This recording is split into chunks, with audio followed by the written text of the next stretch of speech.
Friends, welcome to my channel Mazhar Kariyana store. Mazhar Ali TV नाम मैंने change कर दिया क्योंकि टीवी से मुझे एलर्जी थी। टीवी में लगाना नहीं चाहता था तो लेकिन लग गया, तो अब मज़हर अली टीवी को चेंज करके मैंने मज़हर करियाना स्टोर अपने चैनल का नाम रख दिया है। क्योंकि जब लोग सर्च करते हैं तो अक्सर लोग ये सर्च करते हैं करियाना स्टोर, तो इसलिए मैंने नाम चेंज कर दिया ताकि चैनल को आसानी रहे हिट होने में।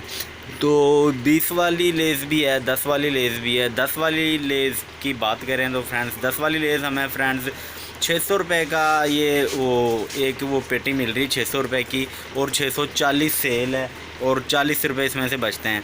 किसी शॉप से 590 रुपये की मिलती है तो 50 रुपये बच जाते हैं, वरना मोस्टली हर दुकानदार 600 रुपये रेट लगाता है। ठीक है, 20 वाली लेज़ की बात करें तो ये 20 वाली लेज़ है। 20 वाली लेज़ फ्रेंड्स हमें मिलती है 890 रुपये की मिलती है, 960 रुपये इसकी सेल है, और यानी कि इसमें हमें 70 रुपये बच जाते हैं। ठीक है, और इसमें 48 पैकेट होते हैं और उसमें 10 वाली लेज़ में 64 पैकेट होते हैं। ठीक है, तो अब तक की यही अपडेट है, और भी ऐसी अच्छी अपडेट्स के लिए हमारे चैनल को कर लें सब्सक्राइब, और इसके साथ जो बेल का आइकन है इसको भी लाजमी क्लिक कर लें ताकि मैं जैसे ही कोई न्यू अपडेट दूं तो उसका एक नोटिफिकेशन आप लोगों को मिल जाए।